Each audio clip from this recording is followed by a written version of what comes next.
Hello बच्चों, welcome to ICI academy. Solid state के next lecture के साथ हम लोग हैं। इससे पहले 7 टाइप के क्रिस्टल सिस्टम और 14 ब्रेविस लैटिसेस को हमने डिटेल में देखा था। अगर आपने वो नहीं देखा है तो आप पहले प्रीवियस वीडियो को देख ले। यहाँ पे हम लोग समझेंगे क्यूबिक यूनिट सेल के बारे में। हमको 2 यूनिट सेल अच्छे से पढ़ना है, डिटेल में पढ़ना है। एक क्यूबिक यूनिट सेल और एक है hexagonal close pack structure HCP unit cell. तो सबसे पहले हम देखते हैं क्यूबिक यूनिट सेल। तो क्यूबिक यूनिट सेल के बारे में हमने देखा था। क्यूब में क्या प्रॉपर्टी होता है, तीनों साइड बराबर होते हैं और तीनों एंगल भी बराबर होता है और वो 90 डिग्री के बराबर होता है। अब देखते हैं क्यूबिक यूनिट सेल कितने तरह के होते हैं। तो हमने पीछे भी देखा था, इसमें 3 वेरिएशन पॉसिबल है। एक प्रिमिटिव और सिंपल यूनिट सेल। सेंटर्ड में 2 पॉसिबल है, एक फेस सेंटर्ड एंड एक बॉडी सेंटर्ड। एक एक चीज को समझते हैं होता क्या है। प्रिमिटिव और सिंपल को शॉर्ट फॉर्म में हम यूज करेंगे SC, simple cubic unit cell. FCC को हम बोलेंगे face centred cubic unit cell and BCC को बोलेंगे body centred cubic unit cell.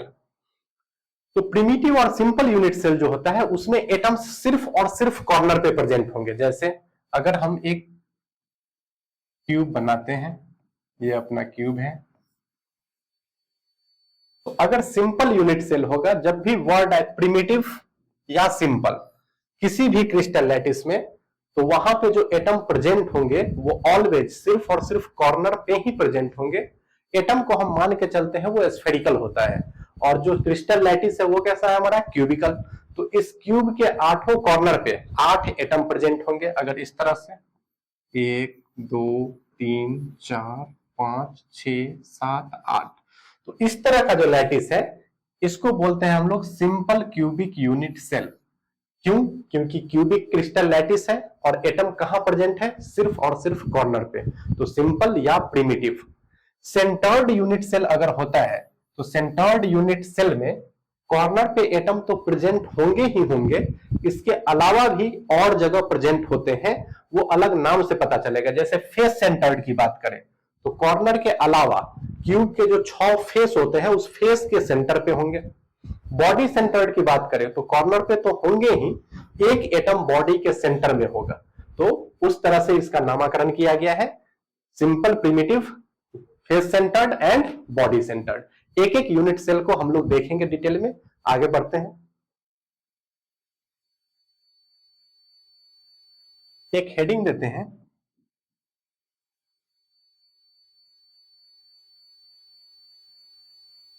Location of atom,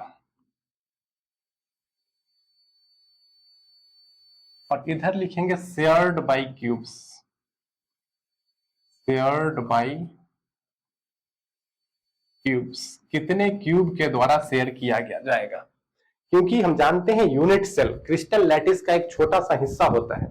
अगर क्यूबिकल लैटिस की ही बात करें तो वो क्यूब बार बार रिपीट होगा, है ना। 3 डायमेंशन में एक ही क्यूब नहीं है, उस क्यूब के आगे भी क्यूब है, पीछे भी क्यूब है, नीचे भी क्यूब है, ऊपर भी क्यूब है। पूरा वो पैटर्न रहता है, उसमें से एक छोटा हिस्सा हमने काट के निकाला है जिसको हम बोलते हैं यूनिट सेल। तो अगर कोई एटम प्रेजेंट है यूनिट सेल में तो सिर्फ और सिर्फ उसी यूनिट सेल का उसमें हिस्सेदारी हो, ऐसी कोई जरूरी नहीं है। तो वो डिपेंड करेगा कि कहां पे प्रेजेंट है हमारा एटम और वो कितने क्यूब द्वारा शेयर किया जाएगा। ये आगे जो भी डेरिवेशन हम करेंगे उसको समझने के लिए ये बेहद इंपॉर्टेंट है। तो समझते हैं, पहले एक क्यूब बना लेते हैं। ये है हमारा क्यूब।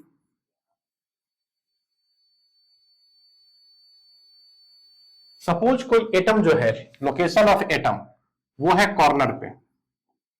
अगर कॉर्नर पे है, ये मान लेते हैं कॉर्नर पे है, इस कॉर्नर पे, तो ये एटम सिर्फ इस क्यूब का नहीं है, क्योंकि ये एक यूनिट से छोटा सा हिस्सा है। जस्ट इसके आगे भी क्यूब होगा, उसका भी क्या होगा, इस एटम में हिस्सेदारी होगा। बाहर भी क्यूब होगा, फिर बाहर क्यूब होगा। तो इस तरह से ये कितने क्यूब द्वारा शेयर किया जाएगा। तो अगर आप थोड़ा सा विजुअलाइज करें तो आप इसको समझ पाएंगे। देखें, इस कॉर्नर को पकड़े और क्यूब को सोचे कि ये 3 डायमेंशन में है। क्यूब यहां पे है और ये कॉर्नर है, तो ये कॉर्नर का एटम जस्ट इसके अगला क्यूब से शेयर होगा। 2 क्यूब हो गए और 2 इधर होंगे, 4, और फिर 4 ऊपर लेयर में आएगा। 8 क्यूब का कॉर्नर यहां पे टच करेगा और 8 क्यूब की हिस्सेदारी इस कॉर्नर वाले एटम पे होगी। तो है तो इस यूनिट सेल में दिख रहा है ये एटम, लेकिन पूरा का पूरा इस एटम का हिस्सा इस क्यूब के अंदर नहीं है, इसका केवल 1/8 पार्ट ही है। तो वही लिखा हुआ है कि यदि एटम का लोकेशन कॉर्नर पे हो तो वो 8 क्यूब के द्वारा शेयर किया जाएगा। तो एक क्यूब का शेयर कितना बनेगा? 1/8। दूसरा, अगर फेस पे है, अगर फेस पे है, फेस समझते हैं आप? मान लो इधर वाला फेस है, ये यहां कोई एटम है, ये फेस, क्यूब का ये फेस, तो एक इस क्यूब का होगा और एक इससे जस्ट सटा हुआ क्यूब होगा, उसका होगा, और कोई तीसरा या चौथा क्यूब नहीं आएगा। तो फेस का ये एटम इस क्यूब का और इसका अगला वाला क्यूब का होगा। तो फेस वाला एटम 2 क्यूब के द्वारा शेयर किया जाता है। तो एक क्यूब की हिस्सेदारी कितनी हुई? 50%, दैट इज 1/2। तीसरा देखते हैं, अगर एज पे हो, एज पे समझते हैं किनारे पे, मान लो इस किनारे पे है, ये इस किनारे पे, तो इस किनारे पे अगर होगा तो कितने क्यूब द्वारा शेयर होगा? तो आप समझे, एक इस बाहर वाले किनारे पे है तो एक इधर से क्यूब आएगा और सेम 2 क्यूब ऊपर आएंगे, 4 क्यूब के द्वारा ये एटम शेयर किया जाएगा। तो यहां पे हो जाएगा एज वाला जो एटम होता है वो 4 क्यूब के द्वारा शेयर किया जाता है। उसके बाद एक आता है बॉडी सेंटर में। बॉडी सेंटर में अगर कोई क्यूब है तब कितने द्वारा शेयर किया जाएगा? बॉडी के सेंटर का मतलब है कि बॉडी के एकदम बीचों बीच, क्यूब को अगर हम रूम मान के चले एक, तो बीचों बीच एक एटम, तो वो सिर्फ उसी क्यूब का हिस्सा है। ऐसा समझेंगे कि वो क्यूब उस एटम को निगल गया है, उसके पेट में है, तो किसी और भी क्यूब की हिस्सेदारी उसमें नहीं बनेगी। तो ये पूरा का पूरा हिस्सा 100% उसी का है, मतलब 1। तो ये ध्यान रखना बहुत जरूरी है कि कॉर्नर का एटम 8 क्यूब द्वारा शेयर किया जाएगा, फेस का एटम 2 क्यूब द्वारा शेयर किया जाएगा, अगर कोई किनारे पे एटम है वो 4 क्यूब द्वारा शेयर किया जाएगा, और कोई बॉडी के सेंटर में है तो वो सिर्फ और सिर्फ उसी क्यूब का है। अगला देखते हैं,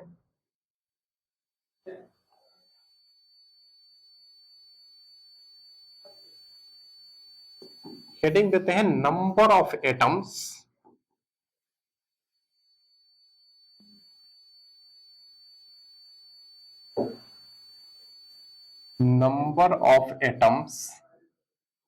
पर unit cell, number of atoms per unit cell. जैसा नाम से ही स्पष्ट है, एक यूनिट सेल में एटम की संख्या कितनी होगी, इसको कैलकुलेट करेंगे हम इस टॉपिक के अंतर्गत, number of atoms per unit cell. पहला जो एग्जांपल लेते हैं वो लेते हैं simple cubic unit cell, simple cubic unit cell. Simple cubic unit cell में क्या होता है, इस तरह से बनाते हैं सिंपल क्यूबिक।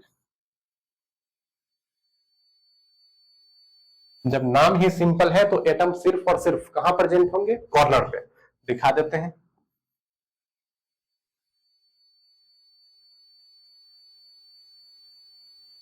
अब number of atom per unit cell निकालना है, जिसको हम जेड से डिनोट करते हैं, जेड। तो जेड की वैल्यू यहां पे क्या होगी? जेड की वैल्यू क्या होगी? तो कोई बच्चा बोल देगा कि 8, क्योंकि इस क्यूब में कितने दिख रहे हैं एटम? 8। लेकिन हमने अभी कुछ देर पहले बताया ये जो एटम है पूरा का पूरा इस क्यूब का नहीं है, इसमें और सारे क्यूब की हिस्सेदारी होती है। सारे एटम कहां पे है? कॉर्नर पे। और कॉर्नर का एटम कितने क्यूब द्वारा शेयर किया जाता है? अभी हमने देखा, कॉर्नर का एटम शेयर किया जाता है 8 क्यूब के द्वारा, तो उसकी हिस्सेदारी कितनी होगी एक क्यूब में? 1/8। बात समझ में आई? तो 8 कॉर्नर है तो 8, लेकिन शेयर केवल इस क्यूब का है 1/8। तो जेड की जो वैल्यू निकल के आई केवल 1। तो जब भी सिंपल क्यूबिक यूनिट सेल होगा तो जेड की वैल्यू केवल 1 आएगी। दूसरा देखते हैं, दूसरा हमने देखा face centred, face centred cubic unit cell. Face centred किसको बोलेंगे? तो फेस सेंटर्ड में जो होगा बच्चों, क्यूब ड्रॉ कर लेते हैं,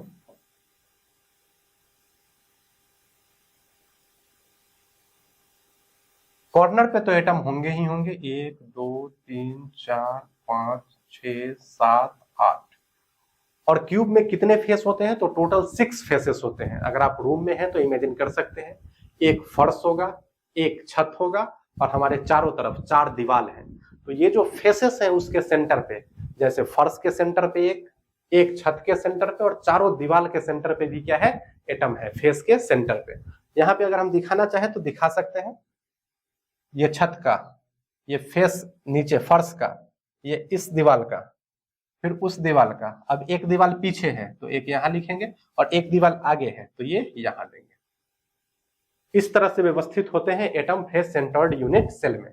अब जेड की वैल्यू कैलकुलेट करते हैं, तो जेड इज इक्वल टू, पहले कॉर्नर का एटम देखते हैं कितना है, 8, लेकिन आठों का आठों इस क्यूब का नहीं है, केवल उसका 1/8 पार्ट है, तो 8 इंटू 1/8 प्लस फेस पे कितने प्रेजेंट है, 6, लेकिन 6 का 6 इसका नहीं है, उसका 1/2 है, क्योंकि फेस का एटम कितना क्यूब द्वारा शेयर होता है, 2 क्यूब द्वारा होता है। यहाँ क्या हो जाएगा 1/2, 8/8 हो गया 1 और 6/2 हो गया 3।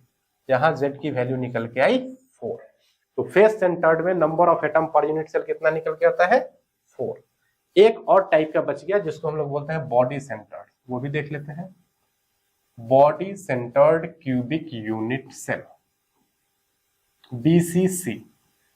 बीसीसी का डेफिनेशन हमने बताया था कि इसमें क्या होता है, एक क्यूब होता है और क्यूब पे क्या होता है, कॉर्नर पे तो रहेंगे ही एटम, कॉर्नर पे तो एटम होंगे ही होंगे, तो 8 कॉर्नर, 8 एटम यहां दिखा देते हैं। और एक जो होता है एटम वो बॉडी के सेंटर में होता है, जैसे रूम में है तो रूम के बीचों बीच सेंटर में, तो यहां पे एक एटम। अब जेड की वैल्यू कैलकुलेट करनी है तो करिए, 8 कॉर्नर लेकिन पूरा का पूरा उसका नहीं है, 1/8 प्लस एक है बॉडी के सेंटर में, ये तो उसके पेट में है, इसमें किसी और दूसरे क्यूब का शेयर नहीं है, तो पूरा का पूरा ये वाला जो है इसी का है। 8/8 1 प्लस 1 कितना हो गया, 2। तो जेड की वैल्यू याद रखेंगे, सिंपल क्यूबिक में 1, face centred cubic unit cell में 4 and body centred cubic unit cell में 2। ये होते हैं number of atoms per unit cell. यहां तक आप लोगों को समझ में आ गया है। अब चलते हैं नेक्स्ट स्लाइड पे। अब एक टर्म आता है बच्चों, पैकिंग फ्रैक्शन।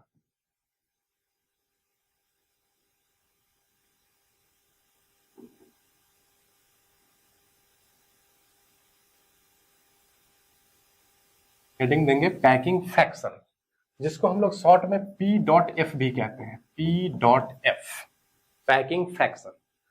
पैकिंग फ्रैक्शन से क्या मतलब होता है, पैकिंग फ्रैक्शन का मतलब होता है कि कोई भी खाली जगह है उसको कितना इफिशिएंटली हम पैक कर पा रहे हैं। जैसे बैग में कपड़ा पैक करना भी एक पैकिंग है, तो बैग का जो वॉल्यूम है, अगर उस कपड़े को हम एडजस्ट करेंगे प्रॉपर वे से, उसको आराम से सजा सजा के, तो उसमें कपड़े ज्यादा आते हैं। क्यों, क्योंकि हमने अरेंजमेंट सही चुना है, पैकिंग फ्रैक्शन बढ़ेगा, बैग के वॉल्यूम का मैक्सिमम हिस्सा हम कपड़ा से ऑक्युपाई कर पाएंगे। लेकिन अगर ऐसे ही उसमें सिर्फ पोंछ देंगे तब क्या हो जाएगा, तो वॉल्यूम जल्दी भर जाएगा और उतने सारे एटम, उतने सारे कपड़े आ नहीं पाएंगे। तो पैकिंग फ्रैक्शन जो होता है, तो जब भी कोई लड़की बैग पैक करेगी तो उसका पैकिंग फ्रैक्शन पक्का ज्यादा होगा। क्यों, क्योंकि वो बड़े प्यार से, बड़े सजा के पैक करती है। तो पैकिंग फ्रैक्शन वही होता है। यहां इस सेंस में देखेंगे हम कि एक क्यूब है, तो क्यूब में क्या आना है, एटम आना है, और एटम आना है तो क्यूब का कितना हिस्सा उस एटम से भरा हुआ है, यही कहलाएगा पैकिंग फ्रैक्शन। क्यूब के वॉल्यूम का कितना फ्रैक्शन एटम द्वारा ऑक्युपाई कर लिया गया है। तो इसको कैसे निकालेंगे हम, तो इसको निकालने का फॉर्मूला हम समझ भी सकते हैं। नीचे डिवाइड करेंगे वॉल्यूम ऑफ क्यूब से, वॉल्यूम ऑफ क्यूब से, क्योंकि फ्रैक्शन निकालना है तो फ्रैक्शन में टोटल वॉल्यूम से पहले क्या करेंगे, डिवाइड, और ऊपर किसका वॉल्यूम लेंगे, तो ऊपर लेंगे वॉल्यूम ऑफ स्फीयर, क्योंकि एटम हमारा कैसा होता है, स्फेरिकल। ऊपर लेंगे वॉल्यूम ऑफ स्फीयर, लेकिन कितने स्फीयर का वॉल्यूम, ये इंपॉर्टेंट बात है।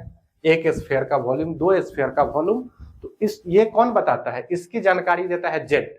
अगर सिंपल क्यूबिक होगा तो 1 स्फीयर का वॉल्यूम, फेस सेंटर्ड होगा तो 4 स्फीयर का वॉल्यूम, और बॉडी सेंटर्ड होगा तो 2 स्फीयर का वॉल्यूम। मतलब यहां हमको जेड से गुना करना पड़ेगा।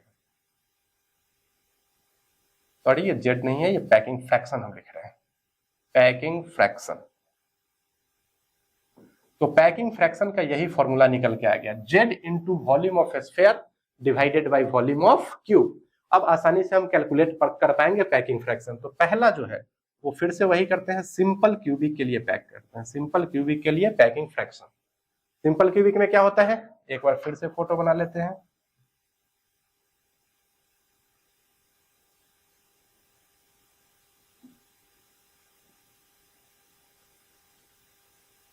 यही था अपना simple cubic, 8 corner 8 atom. Z कितना निकल के आ गया था, तो जेड हमने कैलकुलेट किया था, जेड आया था इसके केस में 8 into 1/8 which is equal to 1। ये हो गई जेड की वैल्यू। अब इसमें एक चीज होता है सिंपल क्यूबिक में, ये जो कॉर्नर के एटम होते हैं एक दूसरे को टच करते हैं। हम लोग ऐसे दिखा रहे हैं ताकि आपको स्पष्ट दिख पाए, लेकिन एक्चुअली सिंपल क्यूबिक जो होता है आप ऐसे समझ सकते हैं कि 4 गेंद फर्श पे रखे एकदम टच करके, और जस्ट उसके ऊपर फिर से 4 बॉल रख दें, उसको बोलते हैं सिंपल क्यूबिक। तो फेस का जो सेंटर का जो एटम, कॉर्नर पर का जो एटम है वो एक्चुअली एक दूसरे से टच कर रहा होता है। अगर हम इस एटम को ले, ए है और बी है, इस एटम को यदि हम नीचे जूम करके दिखाएं तो ये अपना ए आएगा और ये बी आएगा, ये टच किए हुए रहता है, और ये किस में आएगा, एक क्यूब के एज पे आएगा, ए बी, यही है ए एंड बी। तो अगर relation between A and R देखें, relation between A and R, जहां ए क्या है, तो ए है क्यूब का एज लेंथ, क्यूब का एज लेंथ ए, और आर क्या है, तो आर हम रेडियस को डिनोट कर रहे हैं, किसका रेडियस, स्फीयर का रेडियस, तो ये आर हो जाएगा और ये भी क्या हो जाएगा, आर हो जाएगा। तो यहां से ए और आर के बीच का रिलेशन निकल के आया A equal to 2r, A equal to 2r। क्यों, क्योंकि कॉर्नर एटम, ये याद रखेंगे, corner atom touches each other, touches each other. Simple cubic जब भी होगा तो कॉर्नर के एटम एक दूसरे को टच करेंगे। मेरा मेन एम है पैकिंग फ्रैक्शन निकालना, तो कैलकुलेट करते हैं पैकिंग फ्रैक्शन। पैकिंग फ्रैक्शन ऊपर क्या लिखना है, क्यूब का कितना हिस्सा स्फीयर से भरा हुआ है, तो ऊपर लिखेंगे स्फीयर का वॉल्यूम, उसमें डिवाइड कर देंगे क्यूब के वॉल्यूम से। सिंपल क्यूबिक में जेड का वैल्यू क्या होता है, 1, मतलब कितने स्फीयर का वॉल्यूम लेना है, सिर्फ एक स्फीयर का, तो ले लेते हैं। स्फीयर का वॉल्यूम क्या होता है, 4/3 पाई आर क्यूब, और divided by volume of cube, सबको पता है वॉल्यूम ऑफ क्यूब क्या होता है, ए क्यूब। अब यहाँ पे 2 अननोन है, एक ए है और एक आर है। पैकिंग फ्रैक्शन तब निकलेगा जब ये कट जाएंगे, तो एक रिलेशन हमारे पास है ए और आर के बीच में, ए इक्वल टू 2r, तो एक वेरिएबल में बदल लेंगे, ए को ही हम चेंज कर देते हैं आर में, तो लिखेंगे 4/3 पाई आर क्यूब, और ए बराबर क्या हो जाएगा 2r, और इसका होल क्यूब। यहां लिखते हैं 4, 3 को नीचे ले लेते हैं, और ये क्या है, पाई आर क्यूब गुना 2 का क्यूब कितना हो जाएगा 8, और आर क्यूब से आर क्यूब कट गया, 8 कट गया 4 से, नीचे आ गया 3 और 2 6, 3 2 जार 6, पाई/6। तो एक वैल्यू डायरेक्ट ये भी याद रखेंगे, क्योंकि ऑप्शन में कभी कभी सिर्फ यही पूछ देता है, पाई/3, पाई/4, पाई/6। तो पैकिंग फ्रैक्शन एक तो पाई/6 याद रखेंगे, और एक इसको कैलकुलेट करके जब आप पाई3.14 डालेंगे और 6 से डिवाइड करेंगे, तब जो आपको पैकिंग फ्रैक्शन मिलेगा वो मिलेगा 0.52। इसका मतलब है कि इस क्यूब का 52% हिस्सा जो है वही स्फीयर से भर पाया है, बाकी 48% अभी भी क्यूब खाली है। तो अगर पैकिंग परसेंटेज लिखे हम, पैकिंग परसेंटेज, हमेशा ध्यान देंगे कि क्वेश्चन पूछा क्या जा रहा है। अगर फ्रैक्शन पूछा जा रहा है तो उसकी वैल्यू 1 से कम होगी, अगर परसेंटेज पूछा जा रहा है तो वही चीज 100 में पूछी जा रही है, तो आप इसमें क्या कर देंगे, 100 से गुना कर देंगे, ये आ जाएगा 52%। और यदि वाइड परसेंट पूछे तब क्या होगा, 48%, 100 में से घटा देंगे। कई बच्चे क्या करते हैं, क्वेश्चन देख के इतना खुश हो जाते हैं सिंपल क्यूबिक में, वो पूछे रहता है वाइट परसेंट और वो मार्क किया जाते हैं 52%। तो पहले क्वेश्चन को गौर से पढ़ेंगे, क्या पूछ रहा है, उस अकॉर्डिंग हम लोग उसका आंसर करेंगे। तो इसी तरह से पैकिंग फ्रैक्शन निकलता है। आप घर पे ट्राई करेंगे एफसीसी और बीसीसी का पैकिंग फ्रैक्शन खुद से कैलकुलेट करने का। नेक्स्ट क्लास में हम उसको कैलकुलेट करेंगे। धन्यवाद।